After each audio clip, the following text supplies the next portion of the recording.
មុននឹងចូលទៅដល់សាច់រឿងក៏សូមអរគុណទៅដល់ស៊ីយ៉ានចំនួន$1និងសុងយូចំនួន5សេននឹងហើយពិតជាអរគុណខ្លាំងមែនតើចឹងកុំឲ្យខាត់ពេលយូរយើងយកទៅកាន់សាច់រឿងផងយើងតែម្ដង Let's go សាច់រឿងក៏បានបន្តឡើងនៅថ្ងៃបន្ទាប់នៅពេលដែលពួកគេត្រៀមខ្លួនចាក់ចែងទៅកាន់ទឹកដី Basement ឬមួយក៏យើងស្គាល់ថាជាទឹកដីរបស់មនុស្សទឿជាមួយនឹងគ្នានោះស្ដេចឬមួយក៏ត្រូវជាបិតារបស់ Emilia ក៏បានបញ្ជានៅអង្គរៈមួយចំនួនដើម្បីធ្វើដំណើរអមផ្លូវរបស់ពួកគេផងដែរនៅក្នុងដំណើរផ្សងព្រេងលើកនេះក៏ព្រោះតែគាត់គឺបានដឹងច្បាស់ណាស់ថានៅតាមផ្លូវធ្វើដំណើរគឺវាប្រកាសជាមានឧបសគ្គផ្សេងៗជាពិសេសផ្លូវដែលពួកគេធ្វើដំណើរហ្នឹងគឺសម្បូរទៅដោយការឆក់ប្លន់និងអំពើអក្រិតកម្មផ្សេងៗចឹងហើយគាត់គឺពិតជាបារម្ភទៅការនាងខ្លាំងមែនទែន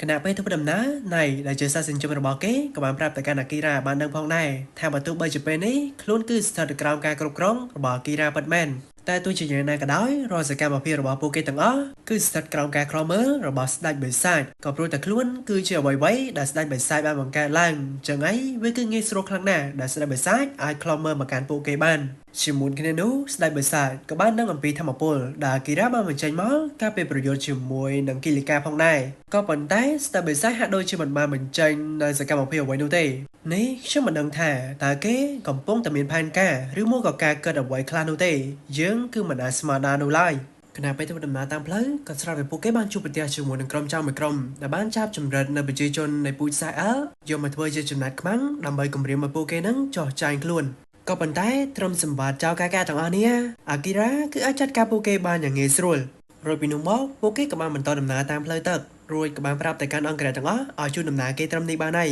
សោះប៉ុន្មានវាគឺជាភារកិច្ចរបស់គេដែលធ្វើដំណើរឆ្ពោះទៅកាន់ទឹកដីរបស់មនុស្សទឿរួចពីនោះមកពួកគេក៏បានធ្វើដំណើរមកដល់ទឹកដី Basement នៃពូជសាសន៍មនុស្សទឿហើយនៅពេលមកដល់ភ្លាមពួកគេក៏បានជួបប្រទះជាមួយនឹងក្រុមបងធំមួយក្រុមដែលពួកវាគឺពិតជាពេញចិត្តទៅកាន់Emiliaខ្លាំងមែនទែនចឹងហើយក៏បានគម្រាមទៅកាន់អាគីរ៉ាថាឲ្យទុកក្មេងស្រីម្នាក់នេះនៅទីនេះហើយឯងគឺអាចចាក់ចែងពីទីនេះបានបើមិនចង់ស្លាប់ទេនោះតែវាសយអីក្រុមបងធំមួយក្រុមហ្នឹងប៉ះនរណាមិនប៉ះអាគីរ៉ាផលយើងនេះចាត់ទុកថាវាជាថ្ងៃសយរបស់គេឯងចឹងហើយអាគីរ៉ាក៏បានបដៅពួកវាដើម្បីប្រាប់ប្រាធម្មពលរបស់គេហ្នឹងធ្វើឲ្យភ្នែករបស់ពួកវាទាំងអស់ហ្នឹងខ្វាក់តែម្ដងកុំឲ្យចេះតែមើលស្រីស្អាតខុសរបៀបពេករួចមកគេក៏បានបន្តដំណើរចូលទៅកាន់ទីក្រុងបន្តទៀតគណៈពេលធ្វើដំណើរតាមផ្លូវប្រជាជននៃពូជសាសន៍ Basement ទាំងអស់គឺពិតជាខោតខ្លាចទៅកាន់វត្តមានរបស់ណៃខ្លាំងមែនទែនក៏ព្រោះតែប្រវត្តិដ៏អស្ចារ្យដែលវាបានបង្កឡើងនៅលើទឹកដីមួយនេះចឹងហើយមិនយូរប៉ុន្មាននោះទេជានឹងបានដឹងអំពីប្រវត្តិដ៏អស្ចារ្យរបស់ណៃថាតើប្រវត្តិរបស់គេអស្ចារ្យបែបណានោះបានជាប្រជាជននៃពូជសាសន៍មួយនេះកោតខ្លាចអំពីវត្តមានរបស់គេខ្លាំងបែបនេះរួចពីនោះមកក៏ដល់ពេលដែលពួកគេត្រូវសម្រាកដែលជាពេលដែលពួកគេត្រូវដេកជាមួយគ្នាអីចឹងទៅចឹងហើយមិនបាច់មើលទេនាំតែខូចភ្នែកកាត់ចេញអត់បានទេនាំ fan ខូចភ្នែកអស់ហើយហ្នឹងសាច់រឿងក៏បានកម្មមកដល់ថ្ងៃថ្មីនៅពេលក្រោយពីដេកឡើងភ្លាមហ្នឹងណៃក៏បាននាំយកនៅបារម្ភម្នាក់ឲ្យមកជួបពួកគេដែលគេគឺមានឈ្មោះថា Grow មានជំនាញនៅក្នុងការផលិតអាវុធចឹងហើយមិនចាំយូរអាគីរ៉ាក៏បានដកយកនៅដាវរបស់ខ្លួនចេញមករួចក៏បានសួរទៅកាន់គេថាតើអាចជួសជុលវាបានដែរឬទេឬបែបនេះគេក៏បានបណ្ឌិតមួយសន្ទុះរួចក៏បានដឹងភ្លាមថាអាវុធមួយនេះគឺពិតជាពិសេសណាស់វាគឺជាដាវរបស់វីរៈបុរសចុងក្រោយនៃពិភពលោកមួយនេះតែបើទោះបីជាយ៉ាងណាក៏ដោយគេគឺមានវិធីក្នុងការជួសជុលវាក៏ប៉ុន្តែគ្រាន់តែត្រូវរៀបចំលុយក៏ដូចជាគ្រឿងផ្សំមួយចំនួនឲ្យមកកាន់គេទៅគឺរួចស្រេចទៅហើយនិយាយរួចគេក៏បានដើរចាក់ចេញទៅភ្លាមនឹងដែរEmiliaក៏នឹកកើតអំពីសមត្ថភាពរបស់ខ្លួនថាពេលនេះមិនខុសអ្វីជាបន្ទុករបស់អ្នកគ្រប់គ្នានោះទេប្រសិនបើប្រៀបធៀបទៅនឹងប្អូនស្រីរបស់នាងជាមួយនឹងអាគីរ៉ានាងគឺពិតជានៅឆ្ងាយពីពួកគេខ្លាំងណាស់ចឹងហើយនាងក៏បានសុំអាគីរ៉ាចេញមកធ្វើភារកិច្ចខ្លះដែលនាងគឺបានមកតាមរកក្រៅឲ្យគេជួយបង្ហាត់បង្រៀនមកកាន់ខ្លួនក៏ព្រោះតែនាងគឺបានដឹងហើយថាប្រវត្តិរបស់គេគឺមិនធម្មតានោះទេគេគឺជាមនុស្សតែម្នាក់គត់ដែលបានរួចរស់ចេញពីការធ្វើសង្គ្រាមជាមួយនឹងវីរៈបុរសចុងក្រោយបែបនេះសមត្ថភាពរបស់គេក៏មិនធម្មតានោះដែរទើបឲ្យមានជីវិតរួចចេញពីការធ្វើសង្គ្រាមមួយនោះបានចឹងហើយនឹងគឺចង់រៀនសូត្រពីគេដើម្បីបង្កើននូវសមត្ថភាពរបស់ខ្លួនលឿនចឹងដែរក្រៅក៏បានតបទៅវិញថាគេមិនត្រូវការសិស្សអ្វីទៀតនោះទេក៏ព្រោះតែរាល់សិស្សរបស់គេទាំងអស់គឺគ្មាននរណាម្នាក់អាចទ្រាំទ្រនៅការបង្វឹករបស់គេបាននោះឡើយពួកគេទាំងអស់នោះតែងតែរត់ចោលខ្លួនគណៈពេលវឹកហាត់បែបនេះគេបានសន្យាជាមួយនឹងខ្លួនឯងថានឹងមិនបង្ហាត់នរណាម្នាក់ទៀតនោះទេនិយាយចប់គេក៏បានសម្លឹងទៅកាន់ណៃរួចក៏បានបញ្ជាក់ថាខ្លួនគឺបានយកស្របជាមួយនឹងសំណារបស់គេដែលបានព្រមជួសជុលនៅអាវុធមួយនេះហើយចឹងហើយមិនអាចបង្ខំគេជាលើកទី2បាននោះទេរួចពីនោះសាច់រឿងក៏បានបង្ហាញអំពីអតីតកាលរបស់ណៃឲ្យយើងបានដឹងដូចគ្នាដែលពីដំបូងឡើយ này cứ chỉ ông kề robot đại bày sai để trao ban đại bày sai mình chui mà can tắc đầy mùi đi đầm bày thua ca cầm riêng cầm hái tại ca bày chơi cho tầng ó này ông bộ mùi đi chỉ muốn cái đó biết mình miền bầm nòng chắc cùng tay tì krong mùi nụ tê có vấn đề trai đàn ấy biết các bạn bắt băng ca cùng krong chẳng ấy cái chấp đang vi pra ha riêng đan là tì krong tầng mùi để bạn thua chỉ với mình nú sát này tì krong mùi đi slapster cầm sol để bạn đi hay tiếp chấp về đúng mốc ông bộ mùi đi tay tại cao class ông bị vọt miền robot kê rồi mà toàn về bay chụp bon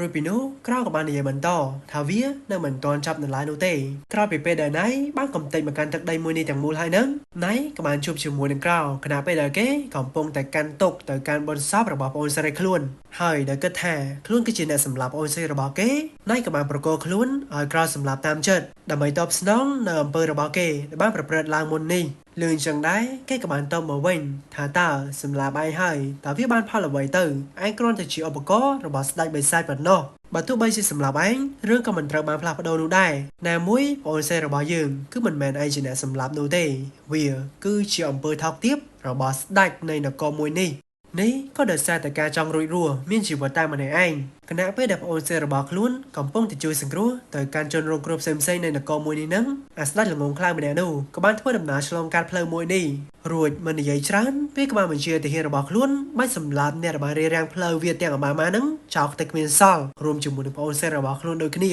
ចឹងហើយគោបន្ទោគឺបន្ទោអាស្ដេចល្ងងខ្លាំងម្នាក់នោះទៅផ្សំសេចរឿងក៏បានកាត់ទៅកលាគីរ៉ាវិញម្ដងគណៈពេលធ្វើដំណើរតាមផ្លូវសុកសុកហ្នឹងក៏ស្រាប់តែវត្តមានរបស់បិសាចក៏បានលេចចេញឡើងនៅលើទឹកដីមួយនេះសាជាថ្មីដំណាំនេះមិនចាំយូរពួកគេម្នាក់ៗក៏បានត្រៀមខ្លួនរួចជាស្រេចចូលទៅជួយសង្គ្រោះប្រជាជនក៏ដូចជាជំនឿពួកគេតាមតែអាចធ្វើទៅបាន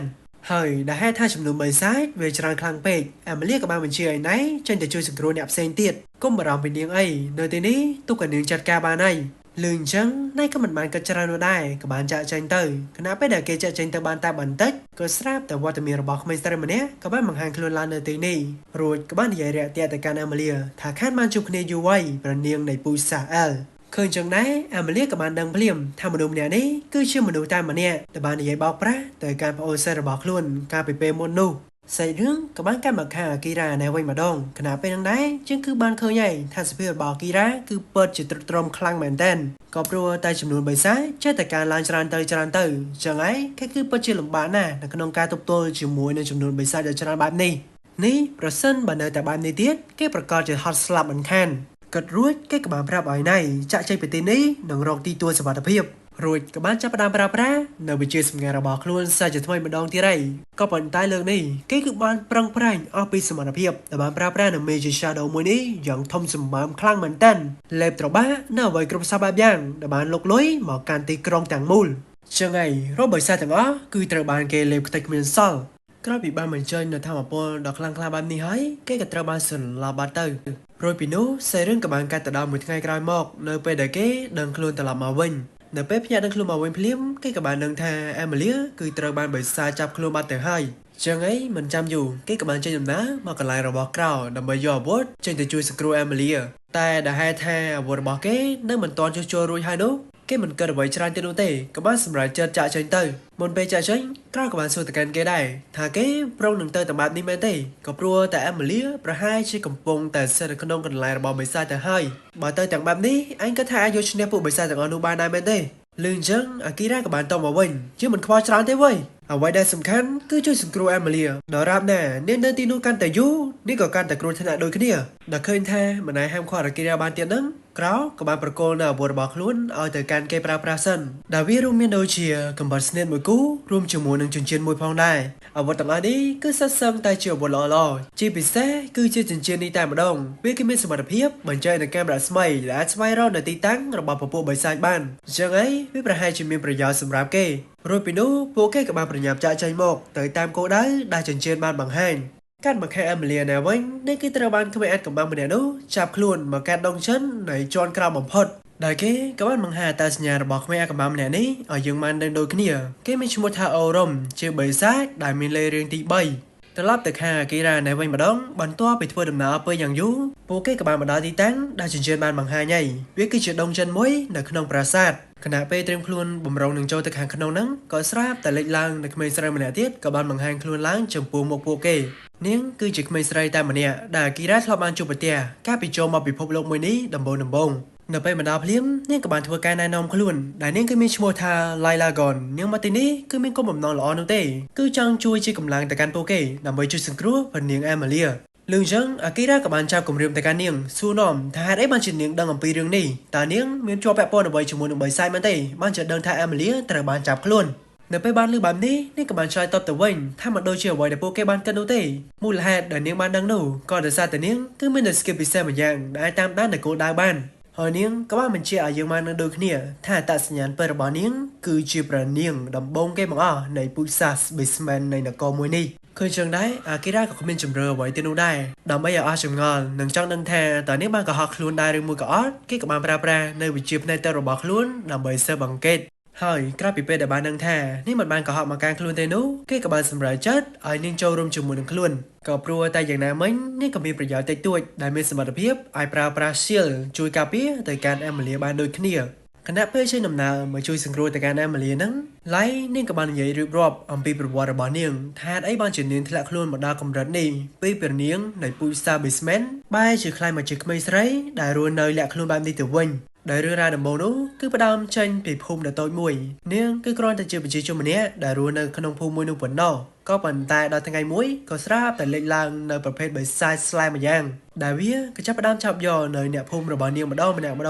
រួមជាមួយនឹងក្រុមគ្រួសារនិងប្អូនប្រុសរបស់នាងផងដែរវាគឺមានតែនាងម្នាក់ប៉ុណ្ណោះដែលអាចរួចរស់ចេញពីព្រឹត្តិការណ៍មួយនោះបានហើយដែលបានឃើញថានាងគឺមានសមត្ថភាពខ្លះប្រជាជនទាំងអស់ក៏បានលើកដំណើរនាងខ្លះទៅជាព្រះនាងនៃពូជ Star Basemanក៏ប៉ុន្តែមិនយូរប៉ុន្មានរឿងរ៉ាវក៏ត្រូវបានផ្លាស់ប្ដូរនៅពេលដែលនាងបានដឹងអំពីរឿងរ៉ាវមួយចំនួនដែលពាក់ព័ន្ធជាមួយនឹងនគរនៃពូជសាសមនុស្សដែលពួកគេគឺបានចាប់យកមនុស្សគ្រប់ពូជអម្បូរដើម្បីយកវាទៅធ្វើជាដង្វាយក៏ហែកទៅកាន់ hero ដូចជាអាគីរ៉ានឹងឯងមនុស្សទាំងអស់នោះគឺត្រូវបានគេយកទៅបូជាស្លាប់យ៉ាងអនាធមបដូរជាមួយនឹងការកោះហៅមួយនេះដែលចាប់តាំងតែពីពេលនោះមកនាងក៏បានខ្លាចទៅជាគោលដៅរបស់ពួកគេដែលត្រូវរស់នៅលាក់ខ្លួនបែបនេះនិយាយចប់ពួកគេក៏បានធ្វើដំណើរចូលមកដល់ក្នុងដងចន្ទដូចគ្នានៅពេលមកដល់ភ្លាមអាគីរ៉ាក៏បានដឹងរួចជាស្រេចទៅហើយថា Amelia ប្រកាសជានៅជាន់ក្រោមគេបង្អស់អញ្ចឹងហើយមិនអាចមកអង្គពេលយូរបានទៀតនោះទេគេនឹងត្រៀមខ្លួនរួចជាស្រេចដើម្បីប្រើប្រាស់នូវ Shadow Magic លេបត្របាក់នៅទីនេះទាំងមូលតែម្ដងឃើញបែបនេះណៃក៏បានហាមឃាត់ក៏ព្រោះតែដងចន្ទមួយនេះគឺវាធំខ្លាំងណាស់បើសាច់គឺកាន់តែច្រើននិងខ្លាំងក្លាជាងអ្វីដែលពួកគេបានគិតទៅទៀតប្រសិនបើលោកម្ចាស់ចង់ប្រើប្រាស់ skill មួយនេះលេបត្របាក់ទាំងអស់នោះលោកម្ចាស់ប្រកាសជាត្រូវស្លាប់ជាមិនខានកុំបារម្ភអីលោកម្ចាស់ទុកវាឲ្យខ្ញុំនឹងប្រើខ្លួនទៅជាទម្រង់ពេញលេញដើម្បីបង្កើននូវសមត្ថភាពរបស់ខ្ញុំតែយ៉ាងណាមិញខ្ញុំប្រហែលជាអាចនឹងបាត់បង់ការគ្រប់គ្រងអញ្ចឹងហើយក៏អាចនឹងបង្កគ្រោះថ្នាក់ទៅកាន់លោកម្ចាស់ដូចគ្នាលឺអញ្ចឹងអាគីរ៉ាក៏បានតបទៅវិញថាមិនឲ្យនោះទេកុំបារម្ភអីដរាបណាមានខ្ញុំនៅទីនេះខ្ញុំគឺនឹងមិនអាចឲ្យឯងខ្លាចទៅជាបែបនោះម្ដងទៀតបាននោះឡើយលឺអញ្ចឹងថ្ងៃគឺពិតជាសប្បាយចិត្តខ្លាំងមែនទែនរួចក៏ចាប់ផ្ដើមប្រើប្រាស់ធម៌ពលរបស់ខ្លួនបំលែងខ្លួនទៅជាទម្រង់ពេញលេញដែលជាចចកក្បាល3ហើយដល់មិនចាំយូរពួកគេក៏បានចេញដំណើរទៅកាន់ជាន់ខាងក្រោមខណៈពេលធ្វើដំណើរណៃគឺបានកម្ចាត់នៅបិសាចពីមួយជាន់ទៅមួយជាន់ច្រើនខ្លាំងមែនទែនជាមួយគ្នានោះគេក៏ចាប់ផ្ដើមបាត់បង់ការគ្រប់គ្រងចឹងហើយអាគីរ៉ាក៏ខំនិយាយដាក់ស្មារតីឲ្យគេដឹងខ្លួនត្រឡប់មកវិញនេះវាគឺពិតជាបានផលពិតមែនណៃគឺបានស្ដាប់ឮនៅអ្វីដែលគេបាននិយាយអញ្ចឹងហើយគេក៏ខំព្យាយាមនិយាយទៅកាន់លោកម្ចាស់របស់ខ្លួនវិញដើម្បីប្រស័យតាក់ទងជាមួយនឹងគ្នារួចដោយសារខិតខំប្រឹងប្រែងពុះពីរកឧបសគ្គនោះគេក៏អាចដឹងខ្លួនត្រឡប់មកវិញបានហើយជាមួយនឹងគ្នានោះពួកគេក៏បានមកដល់កន្លែងរបស់ Emily ហើយនៅពេលមកដល់ភ្លាមណៃក៏អន់នៅធម្មពលប្រែខ្លួនខ្លាយទៅជាទម្រង់ដើមវិញដែលនៅពេលនេះវាគឺជាវេនរបស់គីរ៉ាដែលត្រូវបញ្ចេញសមត្ថភាពវិញម្ដងហើយមិនចាំយូរគេក៏បានប្រាប់ឲ្យក្មេងអាចកំបាំងម្នាក់នោះដោះលែង Emily ត្រឡប់មកវិញភ្លាមខ្ញុំគឺនឹងមិនឲ្យនរណាម្នាក់យកនាងចេញពីខ្ញុំនោះទេឯងត្រូវតែសងនៅតម្លៃតបស្នងត្រឡប់មកវិញ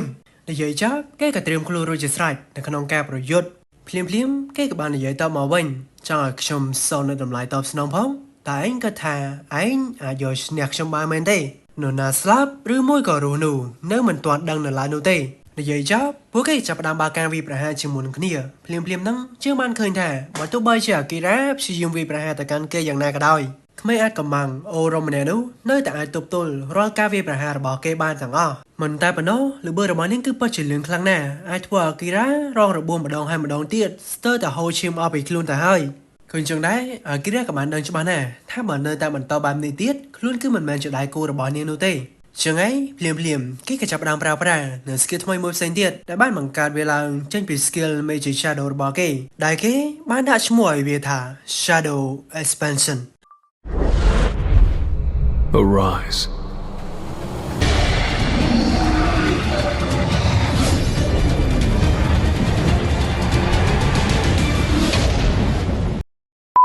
ជាមួយនឹង skill មួយនេះនៅចុងក្រោយក្មេងស្រីម្នាក់នោះគឺមិនមែនជាដៃគូរបស់គេនោះទេ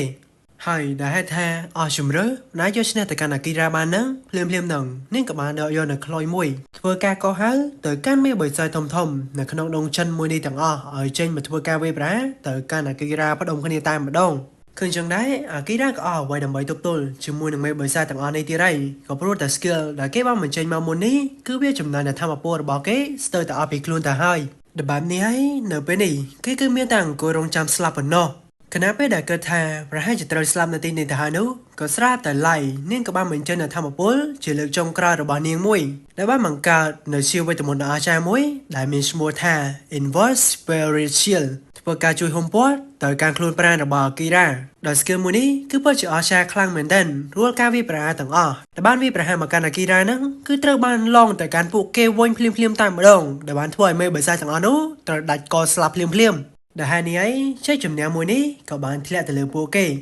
បន្ទាប់ពីបានបញ្ចប់នៅរឿងរ៉ាវគ្រោះសបាប់យ៉ាងហើយហ្នឹងអាគីរ៉ាក៏បំរុងនឹងយកជីវិតរបស់អូរ៉ុំក៏ប៉ុន្តែនៅពេលដែលបានឃើញថានាងគឺមានរូបរាងដូចជាមនុស្សគេក៏ហាក់ដូចជាមិនដាច់ចិត្តសម្លាប់នាងនោះទេខណៈពេលកំពុងតែស្ទះស្ទើរមិនដាច់ចិត្តសម្លាប់ហ្នឹងក៏ស្រាប់តែគេបានលឺសំឡេងរបស់នរណាម្នាក់ដែលបាននិយាយមកកាន់ខ្លួនហើយភ្លាមនោះច្រកទ្វារ teleport មួយក៏បានបើកឡើងនៅទីនេះហើយនឹងបានលេចឡើងនៅវត្តមានរបស់បរិយាម្នាក់ទៀតដែលគេត្រូវបានមនុស្សគ្រប់គ្នាស្គាល់ថាគឺជាបរិស័ទដ៏ខ្លាំងក្លាមួយដែលស្ថិតនៅក្នុងចំណាត់ថ្នាក់ទី2ដែលបែបនេះហើយក្មេងស្រីអាចកំបាំងម្នាក់នោះក៏ចាប់ផ្ដើមញញឹមឡើងវិញ